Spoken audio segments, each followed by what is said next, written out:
buenas noches a todos, la vida audiencia que está atenta a esta actividad académica, en este conversatorio. Muy buenas noches al maestro Dumet y agradecer a los organizadores de la Segunda Feria Internacional del Libro de Tarma por haber confiado en su servidor.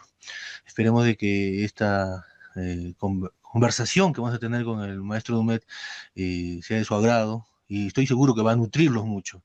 Escribir una novela histórica desde ya es un reto para cualquier escritor, y si esta está ambientada en una época trascendental para un imperio, lo es aún más.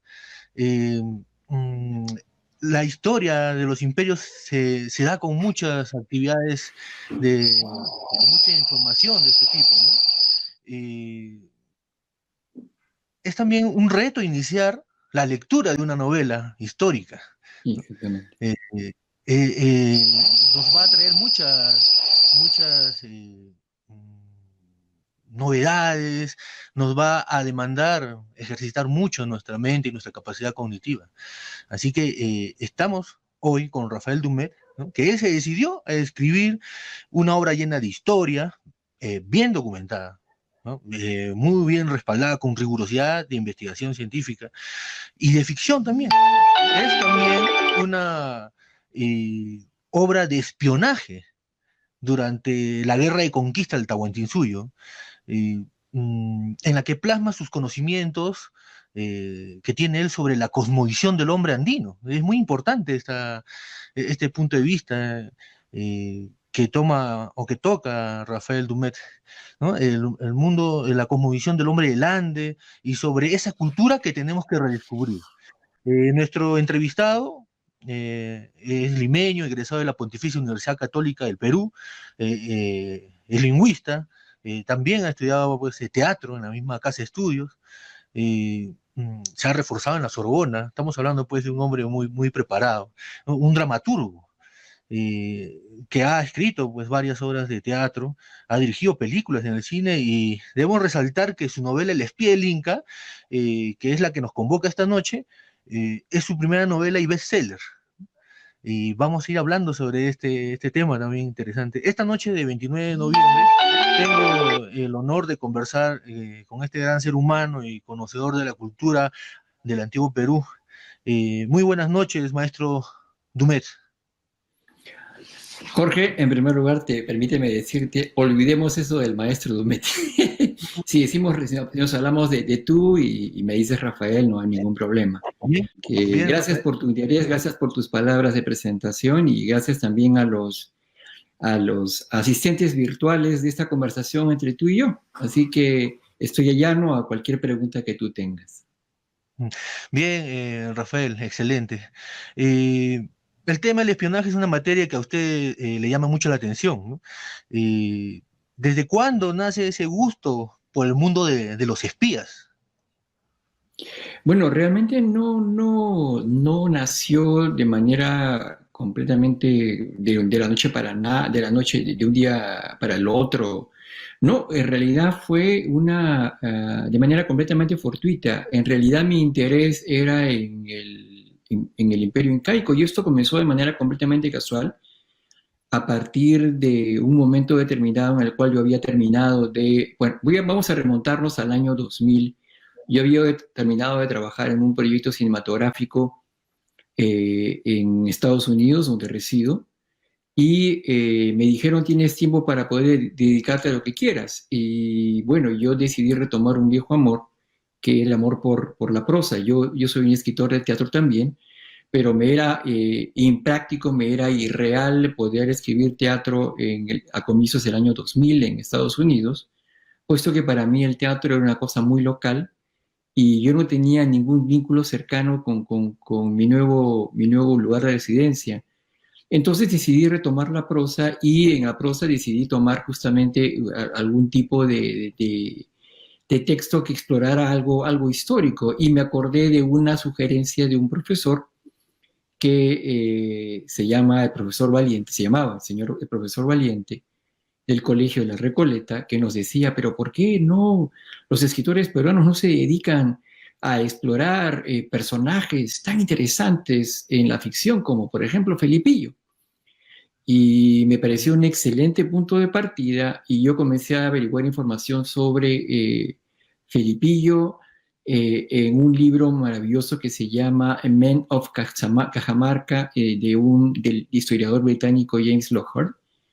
Y a partir de ese momento yo simplemente acudí a las fuentes de este libro extraordinario que hablaba también de otros autores indígenas como Martinillo, que hablaba de las mujeres que participaron en la conquista, que hablaba de los negros, que hablaba de los indios nicaraguas. Entonces me fui a las fuentes que indicaba este libro y me enamoré literalmente. Esa es una buena descripción del tema. Me descubrí al general Charcochima, descubrí al general Rumiñahui, me empapé de los hechos del general Quisquis, descubrí información interesante sobre Atahualpa y básicamente lo que fui haciendo durante el primer año de contacto con este tema fue fichar, sin saber exactamente a dónde me llevaría todo esto. Y me acuerdo muy claramente que un día de octubre del año 1999, después de haber estado fichando por un año, me desperté un buen día con una idea bastante clara de una de aquellas notas en el fichaje que yo había tomado acerca de un espía que se llamaba Siquinchara, que lo había encontrado en la crónica de Suma y Narración de los Incas, y fue allí cuando me dije, caramba, esta novela tiene como protagonista a un espía y trata justamente de una trama para rescatar al Inca Atahualpa de su cautiverio. Entonces, la llegada al género de espionaje fue realmente casual y vino a partir del hecho de descubrir que mi trama trataba de una conspiración para liberar al Inca Atahualpa, y en esa conspiración los protagonistas eran un general, el general Cusillupanqui, y un espía. Y a partir de ese momento en el cual yo descubrí que yo estaba escribiendo una novela de espías, fue que justamente exploré muchísimo más el género del espionaje que ahora me fascina, ¿no? Ujú. Bien, la novela inicia con Salango, ¿no? El maravilloso contador de un vistazo, que es también pues, Ujú. toda una cualidad especial que tiene el personaje. Ujú. Él es un espía incaico formado en una escuela militar inca, ¿no, maestro? Es Sí. pues Salango uno de los mejores hombres del Tahuantinsuyo, una sombra del Inca, por así decirlo, Rafael, un observador de todo lo que le rodea, ¿no? E incluso en esta maravillosa obra, ¿no? Que tengo la suerte de tener y que la recibí de tus manos, Rafael. Ah, sí, sí, de eh, acuerdo. eh, Salango hace uso de sus cualidades, incluso nota las expresiones y microexpresiones faciales. ¿Cómo construir este personaje, ¿no? Es el proceso de construcción. eh, ¿Y existieron ese tipo de espías realmente en el Incario, en el Tahuantinsuyo? En primer lugar, hay que señalar dos rasgos principales que este espía tiene.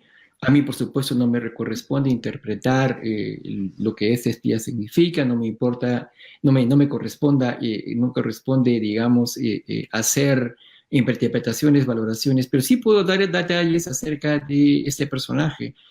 Como tú mencionaste, es un personaje que tiene una habilidad especial, la habilidad de contar de un solo vistazo cualquier cantidad de números, ¿no? De cifras. Si, por ejemplo, si tú abres enfrente de él un saco lleno de grano de maíz, por ejemplo, en el momento en que los granos están cayendo al suelo, él ya sabe exactamente, en este saco hay 4.586 granos de maíz. Te lo puedo decir en ese momento, en ese mismo instante.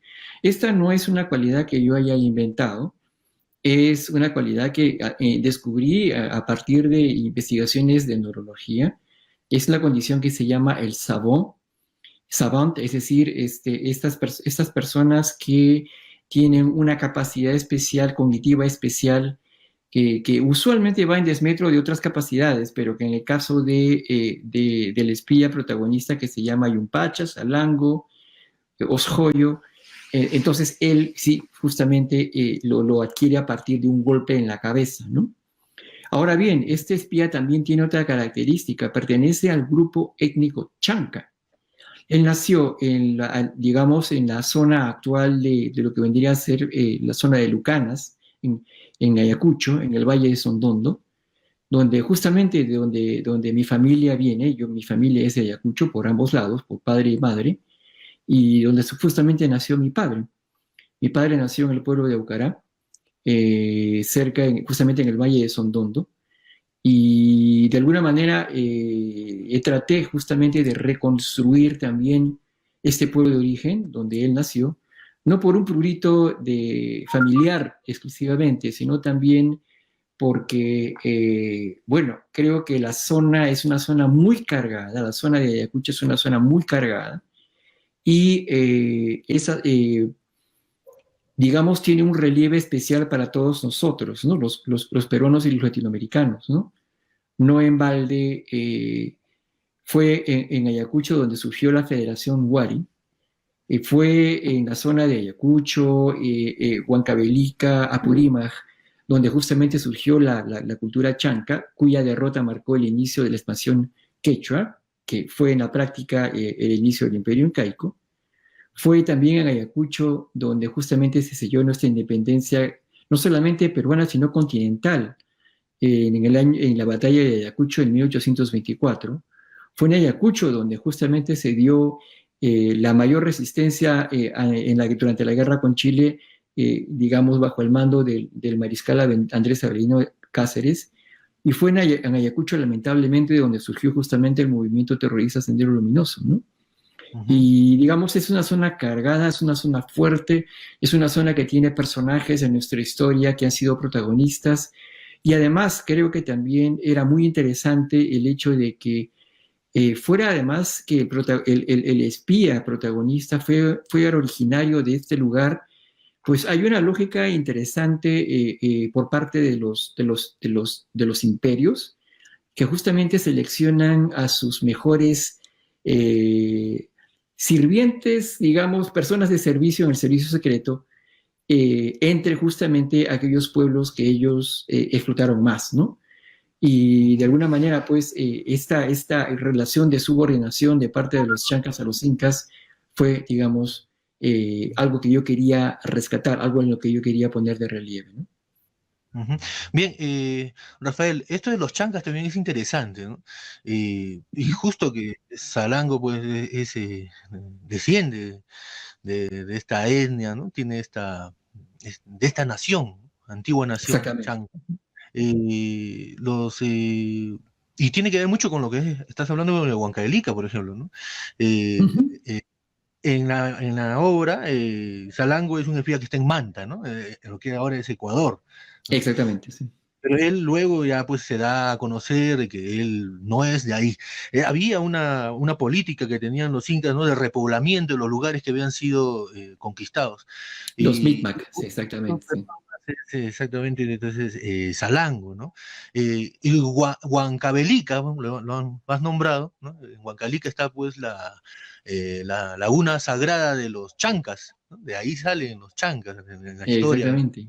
María Rostorowski nos cuenta eso. Eh, en Ecuador también hay Huancavilca, ¿no? Y se habla Exactamente, también, sí. es algo bien interesante, Rafael. Sí, sí, claro, es justamente de ahí fue justamente que fueron desplazados. Un grupo la palabra Huancavilca justamente hay todo un grupo étnico llamado Huancavilca que habita las zonas actuales de las costas del Ecuador. Y tengo la impresión, si mi información es correcta, de que hubo un desplazamiento masivo de personas o bien de la costa del Ecuador hacia la zona actual de Huancavelica o al revés. No recuerdo muy bien, pero estoy seguro que hubo algún tipo de desplazamiento masivo, completamente seguro. Bien interesante. Permítame citar una, eh, un texto del libro, ¿no? Le dicen a Salango, necesito a alguien que vea a los foráneos con ojos firmes, de los que no se dejan engañar. Alguien dotado de la mordida incisiva y mortal de la Amaru, la audacia temeraria del puma, la astucia sinuosa y fría del zorro, la vista mágica y sin fallar del cóndor, alguien como tú. Creo que en esa parte define las cualidades que tiene Salango, ¿no? Y va a marcar la historia durante esta novela histórica, Rafael.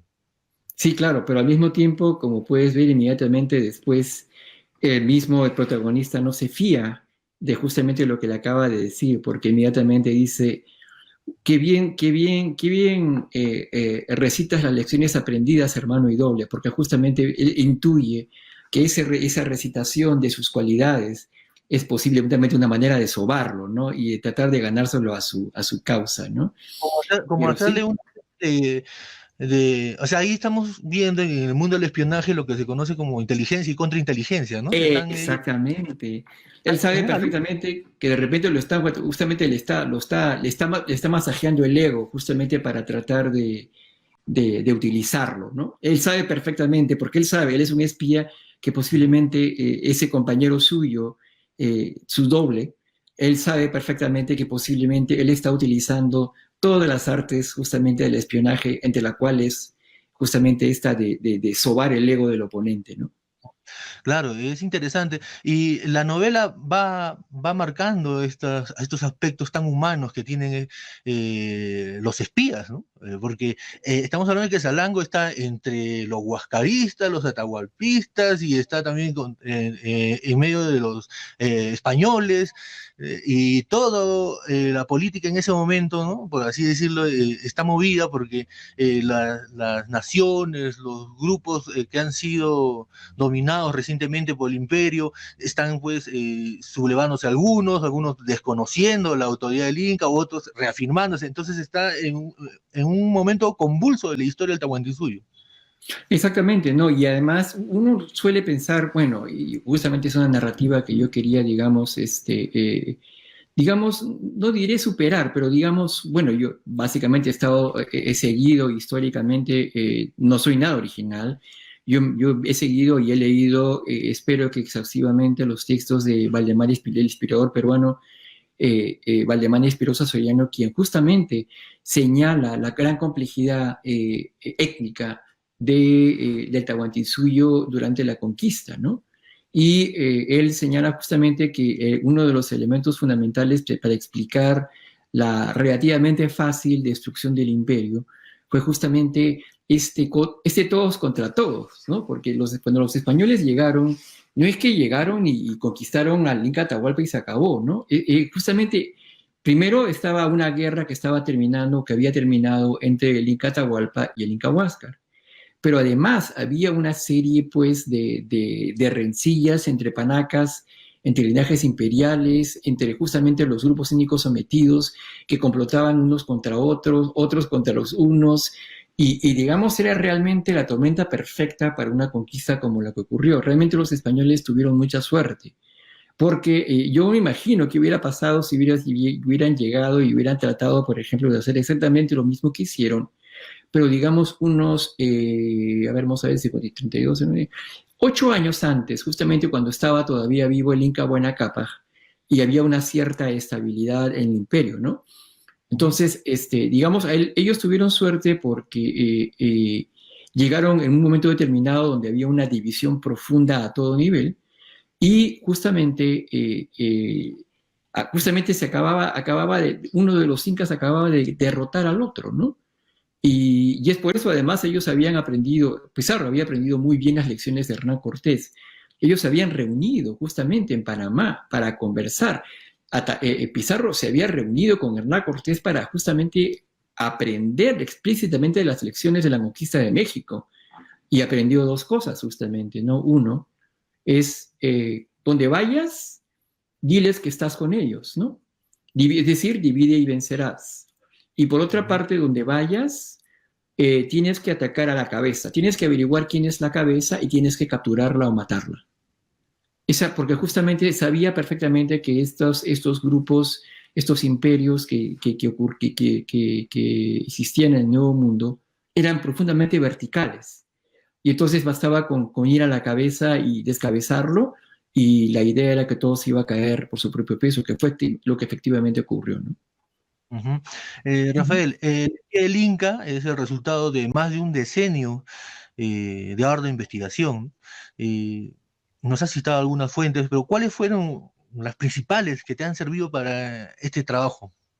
Uy, no, no, justamente al final del libro yo indico una larga lista, no una biografía, sino una larga lista de agradecimientos a una serie de historiadores que me sirvieron, digamos, me han iluminado el camino, ¿no?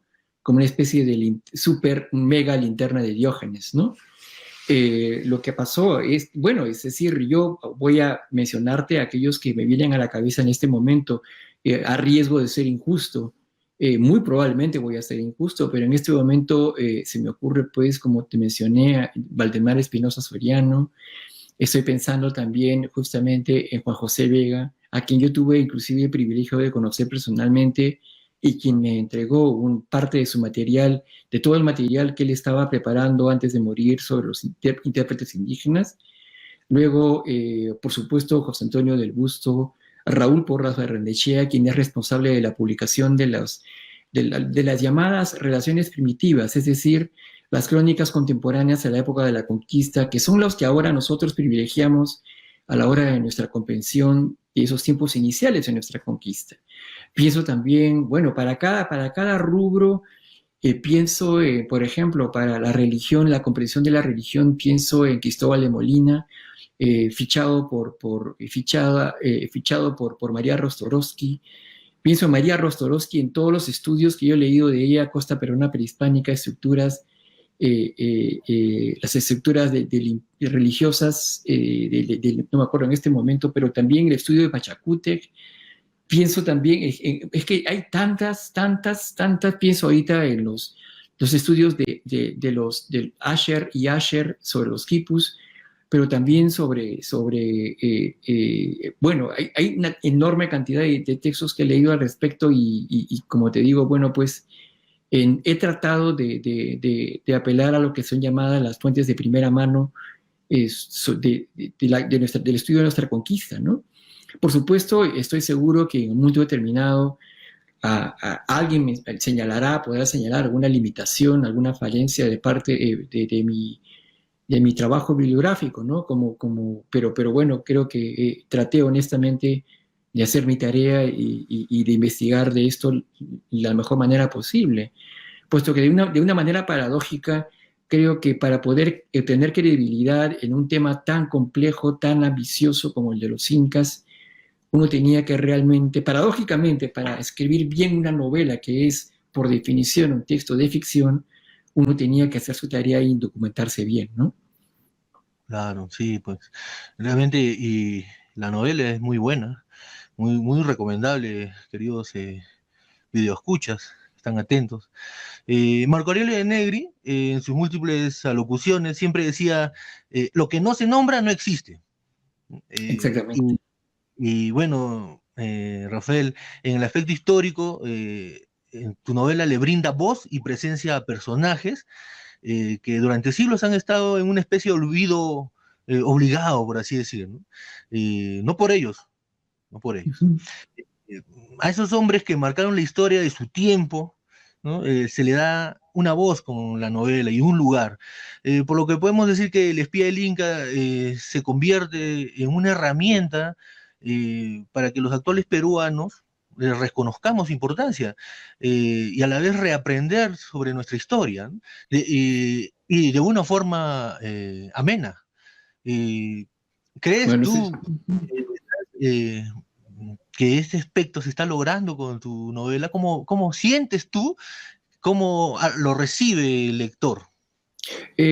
en primer lugar, yo no soy la persona más apropiada para ver, digamos, si tengo, para establecer si he tenido éxito o no, pero puedo darte algunos indicios de lo que siento que está siendo la respuesta, lo que he recibido, lo que la gente me escribe. A mí me escriben diariamente, Jorge. Yo recibo diariamente mensajes de todo el Perú, inclusive, y ahora no sé por qué la novela está trascendiendo las fronteras nacionales y estoy inclusive recibiendo mensajes de Colombia. Argentina, Chile, España, Estados Unidos, inclusive de México, de lugares donde justamente están tratando, justamente están comenzando a expresar curiosidad. Pero en el caso del Perú, me comentan un poco, en general la reacción es una reacción de personas que han sido profundamente tocadas en su sensibilidad por el libro, ¿no? Y yo sospecho, pero no sé si esto es definitivo o no, pero sospecho que eso tiene que ver quizá con la voluntad de empatía que tiene la novela, digamos, con gente común y corriente. ¿A qué me refiero? A que los personajes no son simplemente, no son generales, no son príncipes, no son princesas, ¿no? Felipillo es uno de los protagonistas y es un muchacho de 14 años, sin ninguna, digamos, filiación aristocrática. No es un hijo de pescadores, es un hijo de artesanos, al que lo secuestran pues y se lo llevan pues a España para pasar por 4 años allá. Está pues también la princesa, la princesa Quispecisa, que es una chiquilla de 15 años a la que justamente la obligan a casarse con un viejo, ¿no? Justamente con lo cual tiene que tener hijos, ¿no? Porque justamente por ambiciones de su linaje, ¿no? También tenemos pues el general Charcochima, que es un general que no es simplemente un aristócrata que llega a donde está simplemente por herencia, sino porque es un muchacho al que lo llevaron hasta donde está por sus talento de combatiente y de guerrero, ¿no? Está también, como te digo, esta creo que es una voluntad además de reivindicación de personajes periféricos, de personajes como la gente común y corriente, y además con una investigación sólida, en la medida en que, una investigación no de digamos, con vocación de erudito en el sentido de que ha tratado de realmente hacer su tarea, pero digamos la idea que estaba detrás de esta investigación es poder ponerse en la piel, en los huesos de los personajes protagonistas, ¿no? Con todas las de la ley, es decir, hasta las últimas consecuencias, con un profundo conocimiento, ¿no? Y además con una entrega absoluta. Creo que tú me contaste, tú percibiste esto, es decir, yo he hecho todo lo que estaba humanamente a mi alcance para poder ponerme en la piel de estos personajes, ¿no? Y creo que esto es además un acto de amor. Este es un libro que me ha costado 11 años de mi vida, que digamos, fue una apuesta por el lector peruano, en el sentido de que yo confiaba que dijeran lo que dijeron los editores, que esperaron 8 años para imprimir este libro, digamos, dijeron lo que dijeran, que había un lector peruano esperándolo, ¿no? Un lector que no tendría problemas en comerse las 800 páginas, que no tendría problemas en asumir los retos. Por momentos el texto es un poquito complejo, ¿no? Entonces, no, y se los iba a comer. ¿Por qué? Porque intuía que esta historia era una historia que le concernía de manera personal, ¿no? Y aquí también quiero rendir homenaje, pues, justamente al editor Esteban Quirós, porque justamente quien fue quien asumió el riesgo, quien asumió el reto de publicar este libro en papel, este libro que nadie había querido publicar durante 8 años, ¿no? Wow, increíble, ¿no? Tu libro también es uno de los, si no el primer libro en venderse de forma digital, ¿no? Exactamente, el primer libro digital publicado en el Perú. Eso también le da ese valor de vanguardia, ¿no? Eh, Sí. la novela habla sobre una enfermedad. Al inicio no se dice cuál es la enfermedad, pero más o menos vamos intuyendo, ¿no? Esa enfermedad ha diezmado a la población y también ha atacado a la familia de Salango, ¿no? Una coincidencia tal vez, no grata, pero en la actualidad también vivimos una pandemia, ¿no? El iniciar la lectura, por ejemplo, en esta época, en que tenemos tiempo para leer, pues hemos estado eh, en casa en esta época de coronavirus, Claro. también le da ese toque, ¿no? Como que Me nos lo han ambientamos. señalado. Me lo han señalado muchos lectores. Me han dicho que esta es la lectura ideal para estos tiempos, Y es curioso porque me he señalado, parece que tú lo hubieras previsto, pero bueno, esto es, bueno, en primer lugar quiero señalar que esta es una pandemia que tuvo lugar efectivamente y que ocurrió más o menos en 1526, 1527, y que es cierto, diezmó a la población del Tahuantinsuyo y que mató definitivamente al Inca Huayna Cápac, ¿no?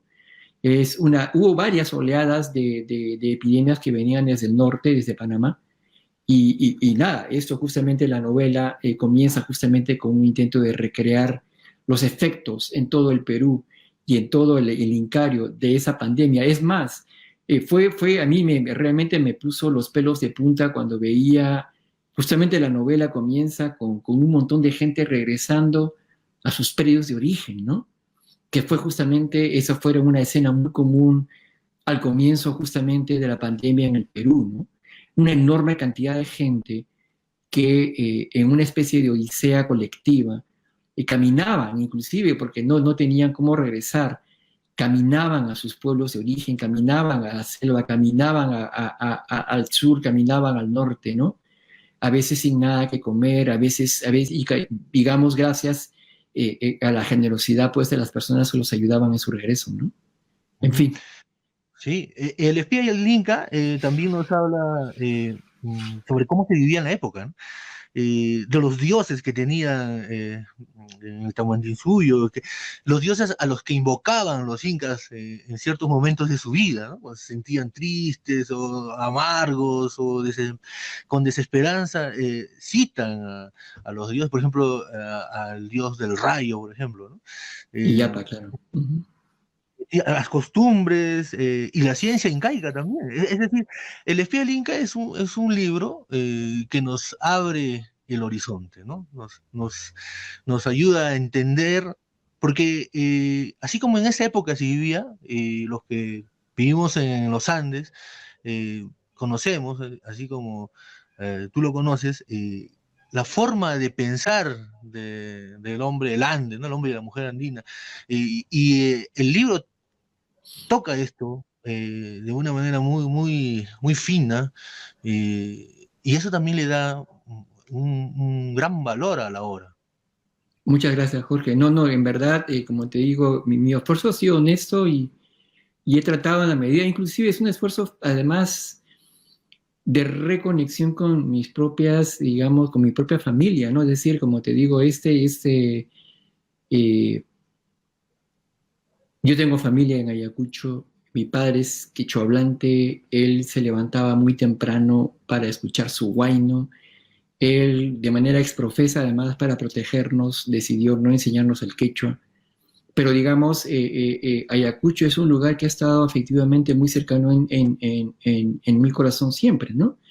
Yo amo ese tipo yo amo la música de mi padre, amo sus predios, lo he visto justamente, bueno, llorar cuando escucha música de arpa y violín, lo veo pues cómo se conmueve, ¿no? Como, por ejemplo, todo lo que viene de Arguedas digamos, es como si fuera algo fraternal, la relación que tiene con Arguedas es fraternal y bueno, también la relación que yo entablé con Arguedas fue una relación muy afectiva, no tanto intelectual, bueno, por supuesto también intelectual, pero fue profundamente afectiva y no sé si es completamente claro para la gente, pero creo que la novela es, además de todo lo que es, de lo que la gente descubrirá que es también un homenaje en regla a José María Arguedas, ¿no? Ujú, ¿Mm? sí. Eh, el libro realmente tiene pasajes que son muy Ujú. impactantes. Para mí, por ejemplo, cuando Salango llega eh, a Cajamarca y se encuentra o lo ve a Atahualpa, ¿no? Ujú. Esa parte, esa escena, imaginársela, eh, es realmente que te ocupa todos los sentidos, ¿no? Exactamente, Eh, sí. ver a Dios, pues no está viendo a su Dios Rey, ¿no? Al principio, al hombre de todos los principios, ¿no? Eh, Exactamente. Ojalá haya tiempo para conversar sobre esto. Cómo me encantaría conversar en otra oportunidad contigo, Jorge.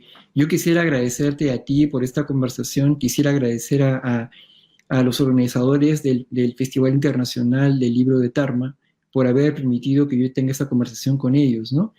Y nada, yo quisiera agradecerte y que por favor que les mandes a todos mis amigos de Huancavelica un gran, gran abrazo. Yo tengo, ha sido muy, muy importante para mí encontrarme con ellos y ojalá se pueda repetir en el futuro, ¿no? sí, Rafael, yo también estoy muy alegre, agradezco a los organizadores por la oportunidad que me han brindado y que brindan también a la población. Eh, Antes de despedirme, solo decir que así como tenemos una buena biblioteca en casa y no nos falta, por ejemplo, Ben-Hur, en nuestra librería familiar no nos puede faltar el Splendid. Muchas gracias y saludos, Rafael. Un placer enorme, Jorge.